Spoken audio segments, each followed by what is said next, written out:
Panchkula sector 14 नगर निगम के सामने आपको बताएंगे। फिलहाल मेरे तस्वीरों के पीछे दिखाएंगे आपको किस तरह से जो लोग यहाँ पर इकट्ठा हो रखे हैं। फिलहाल पेड पार्किंग सेक्टर 20 और सेक्टर 14 की जो पेड पार्किंग उसका विरोध करते हुए RWA की तरफ से जो लोग यहाँ पर खड़े हैं, फिलहाल बताएंगे मामला।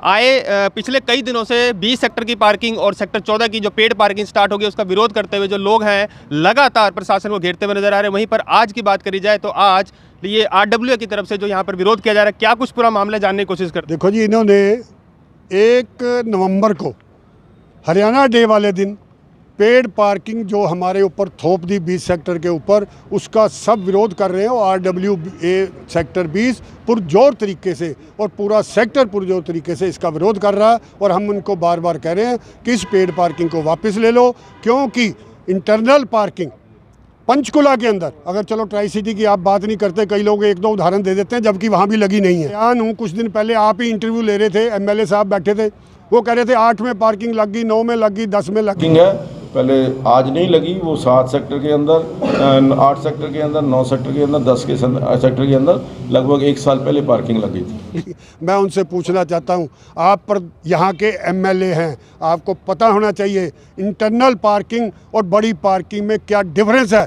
और वो भी जब पार्किंग लगी, सर उनका तो कहना है कि जो डेवलपमेंट नहीं हुआ, जब पैसा नहीं होगा तो डेवलपमेंट कहाँ से करेंगे। और वैसे भी अगर हमने कहीं विकास करना है तो उसके लिए पैसा चाहिए। इसका मतलब ये है कि अगर ये शहर ना बसा होता, ये पार्किंग ना बनी होती, तो शहर की डेवलपमेंट ना होती। ये जो 45 लाख 50 लाख से सारे चौक सजाए गए, वो पैसा कहाँ से आया? वो पैसा भी तो हमारा टैक्स पेयर का है। आपने ये कंडीशन नहीं रखी है अपना टेंडर के टाइम पे, भाई हम तेरे को 3 करोड़ की दुकान देंगे लेकिन पेड़ पार्किंग नहीं देंगे, पेड़ देंगे। वो फिर भरेगा भी नहीं, वो फिर 1 करोड़ या 50 लाख ही भरेगा। इसलिए हम बार बार उनको चेता रहे हैं कि आप इस पेड पार्किंग को वापस ले लो, नहीं तो आने वाले इलेक्शन के अंदर। आपने देखा ही था जो विधायक साहब का जो कहना था कि पेड पार्किंग जो है विकास को रास्ते में कहीं ना कहीं अड़ंगा डालने वाले लोग भी कुछ लोग हैं जो इसका विरोध भी करते नजर आ रहे हैं। सुधार की बात आती है तो इस प्रकार के लोग जो देश में तरक्की नहीं चाहते, सुधार नहीं चाहते और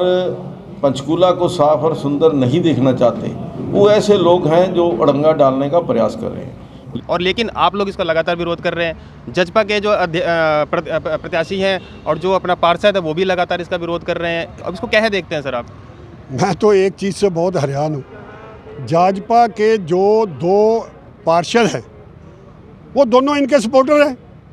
सर सपोर्टर है, लेकिन यहाँ पे तो निगम के सामने लगातार मेयर को घेरते हुए नजर आ रहे हैं और अब उनका आपस में परिवारवादी नजर आ रहा है कि जिस तरह से लगातार विरोध कर रहे हैं। और आप कह रहे हैं कि मतलब उनके खुद की पार्टी है वो। ये तो उनका आपस का झगड़ा है, उसमें मैं नहीं पढ़ना चाहता।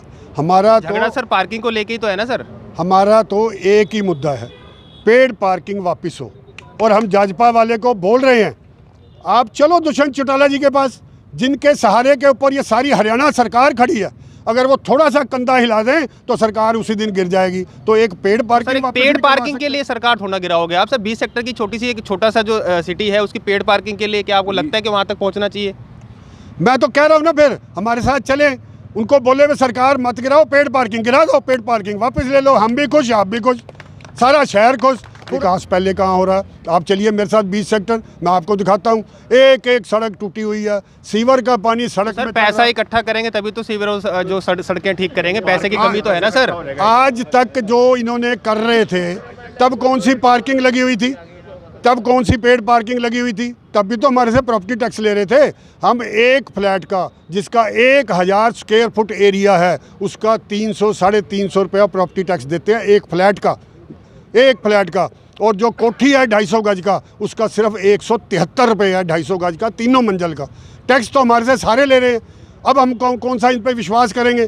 ये तो झूठ बोलने वाले हैं। इनके ये कहने से डेवलपमेंट नहीं होगी। डेवलपमेंट करने की नीयत होनी चाहिए। जब ये MLA थे, जब वहाँ 20 सेक्टर वोट मांगने आए थे, तब तो इन्होंने कहा नहीं कि पेड पार्किंग कराओगे तो तुम्हारी डेवलपमेंट होएगी। तब तो ये बड़ी बड़ी वहाँ पे बातें कह गए। 3 महीने के अंदर कहते हैं फ्लाईओवर बन जाएगा, आपका रास्ता खुल जाएगा। लेकिन ना तो आज तक फ्लाईओवर बना, ना रास्ता खुला। पूरा जाम जो है, पूरा हमारा जो सेक्टर है भुगत रहा है। कैसे वो भुगत रहा है? ये सब जो भुक्तभोगी बैठे हैं सब सीनियर। आप ही लोगों ने प्रस्ताव दिया था कि कम से कम जो ट्रैफिक से बचने के लिए वहाँ पर एक पुल का निर्माण किया जाए, तो कम से कम उसके लिए भी तो डेवलपमेंट के लिए पैसा चाहिए ना सर। ये पैसा जो है HSVP ने देना, उसने दे रखा है और ये NIH ने जो है वो बनाना है और NIH बनाने के लिए तैयार है। जब उन्होंने इनको 3 बार नक्शा दिया, इन्होंने कोई भी उसको अप्रूव नहीं किया। NHI की बात करते हैं सर, उनके पास तो बिल चुकाने के लिए पैसा नहीं। पिछले 1.5-2 महीने से लाइटें बंद पड़ी हुई हैं वहाँ पर, आपके देखो आपके सामने लाइट, ट्रैफिक लाइट बंद है, जिसकी वजह से रोशनी ना और काफ़ी दुर्घटना का खतरा बना हुआ है। बिल्कुल ठीक कहा आपने, आप अपनी बात में खुद आ गए। आप कह रहे हो कि पेड पार्किंग से ये डेवलपमेंट करेंगे, जब ये लाइटें नहीं जला सकते, 2.5 लाख रुपए का बिल नहीं भर सकते, ये कहाँ से इकट्ठा होगा? पैसा इकट्ठा होगा तभी तो काम होगा ना सर, पैसा इकट्ठा किया जा रहा है। पहले कैसे पे कर रहे थे? पहले कैसे पे कर रहे थे? पहले कैसे लाइटें जल रही थी? अब वो जनरेटर के अंदर जो डीजल पड़ रहा है वो कैसे पड़ रहा है, कौन डाल रहा है, कहाँ से आ रहा है? आप उनसे पूछो ना, ये जनरेटर से क्या लाइटें जलती हैं? सारे शहर की जलाओ ना, 17 सेक्टर के पास भी चलाओ, जो लाइटें हैं वो भी बंद करो। कुल मिला के आप कहना है कि जो पेड पार्किंग है वो आपके सेक्टर में नहीं लगनी चाहिए? बिल्कुल नहीं लगनी चाहिए किसी कीमत पे भी। हम कभी ये नहीं कहेंगे कि एक पर्ची को 8 पार्किंग में चलाओ, ये हम कभी नहीं कहेंगे। हम सिर्फ यही कहेंगे कि इस पेड पार्किंग को टोटली बंद करो और पूरे शहर में बंद करो। हम इसके ऊपर आवाज़ उठाएंगे। तो सुना आपने जिस तरह से पेड पार्किंग को लेकर लगातार विरोध किया जा रहा है, वहीं पर आज बता दें आपको 12 तारीख है और आज की तारीख में हाउस मीटिंग, जो निगम की हाउस मीटिंग है, वहां पर भी इस मुद्दे में कहीं ना कहीं गर्माहट का माहौल जरूर बनेगा। तो अब तक के लिए इतना ही। जितना हो सके खबर को शेयर जरूर कीजिएगा। जय हिंद, जय भारत, जय विजय केसरी।